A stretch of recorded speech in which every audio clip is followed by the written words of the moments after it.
Dollar value 72,000 రూపాయలు ఒక దొంగతనం అన్నా. నువ్వు మాట్లాడినంత సేపు ఆగినంగా నువ్వు లోకల్ అయినట్టు లేదు రండి చెప్పండి, ఆయన మాట్లాడలేదు. ఒక్క నిమిషం నువ్వు హిందూ అయినట్టు కాదు. చిన్నప్పరెడ్డి గారు ప్రస్తుతం ఆయన ఏం మాట్లాడలేదు కదా. కాదు ఆయన మిమ్మల్ని డిస్టర్బ్ చేయలేదు, మీరు చెప్పండి. అందుకనే డిస్టర్బ్ మీరు మాట్లాడే వరకు ఎవరైనా చెప్పరు. మీరు మాట్లాడిన తర్వాత వాళ్ళకి అబ్జెక్షన్స్ తనుంటే అడుగుదాం. చెప్పండి. డిస్టర్బెన్స్ ఎందుకన్నా మాట్లాడుతూ ఉంటే.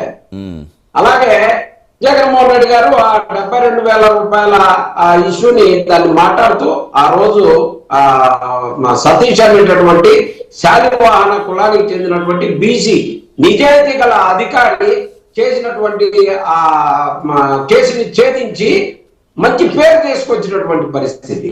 అలాంటి వాడిని ఒత్తిడికి గురి చేసి అతని మానసిక క్షోభకు గురి చేసి అతని మరణానికి కారణమైన సందర్భంలో ఇంత చిన్న కేసుకి అంతటి మంచి మనిషిని మనం పోగొట్టుకోవాల్సిన పరిస్థితి ఏర్పడిందన్న దాని మీద మాట్లాడినటువంటి చిన్న కేసుగా చెప్పినటువంటిదే కానీ అది రూపాయి అయినా 2 రూపాయలైనా 100 రూపాయలైనా స్వామివారికి చెందాల్సినటువంటి ఎంతో భక్తి ప్రవస్థలతోటి ప్రజలందరూ కూడా వారి యొక్క ముక్కులను తీర్చుకుని చేసేటటువంటి కార్యక్రమం. అందుకనే జగన్మోహన్ రెడ్డి గారు అంత విలువిచ్చి దాన్ని 23 కోట్ల రూపాయలు పెట్టి పరకామణి బిల్డింగ్ కట్టించారు.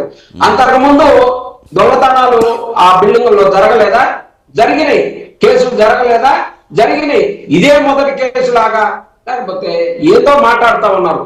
ఇలాంటి వాటన్నిటిని కూడా భవిష్యత్తులో ఎవ్వడు చేయకుండా ఉండటం కోసం ఎలా చెయ్యాలో చూసి జగన్మోహన్ రెడ్డి గారు మన వైవి సుబ్బారెడ్డి గారు చైర్మన్ గా ఉన్నారు. ఆ రోజు ఆదేశించి మరోసారి జరగకుండా ఉండాలంటే శిక్ష అంత కఠినంగా ఉండాలి అని చెప్పేసి మాట్లాడటం జరిగింది. దానికి తగ్గట్టుగా అతని ఆస్తులు అసలు ఏమేమి సంపాదించారు లేకపోతే అది మొత్తం కూడా విచారణ చేసి అతని కుటుంబం మా అబ్బాయి ఇంత తప్పు చేశాడా, ఇది పాప ప్రక్షాళన జరగాలి అని అంటే ఇది ఆ దేవుడి యొక్క సొమ్ము దేవుడికి ఒప్పజెప్తే తప్పితే ఇది మా కుటుంబం ప్రశాంతంగా ఉండదు అని చెప్పేసి ఆ కుటుంబం నిర్ణయించుకొని వారికి ఉన్నటువంటి ఆస్తుల్ని 14 కోట్ల రూపాయలు ప్రభుత్వ విలువ, దాదాపు 150 కోట్ల రూపాయల మార్కెట్ విలువని మొత్తం తీసుకొచ్చి దేవుడి వారికి ఒప్పజెప్పినటువంటి పరిస్థితి ఈ జగన్మోహన్ రెడ్డి గారు ముఖ్యమంత్రిగా ఉండగానే జరిగింది. కానీ చంద్రబాబు నాయుడు గారు అంత ముందు కేసులో 1 రూపాయి రికవరీ చూపించారు. 1 రూపాయి నేను అడుగుతా ఉన్నా. ఈ వెంకటేశ్వర స్వామి యొక్క కార్యక్రమం మొదలైన దగ్గర నుంచి వాళ్ళ యొక్క గుడి మొదలైన దగ్గర నుంచి 1 రూపాయి కూడా రికవరీ చేసిన వాళ్ళు లేరు.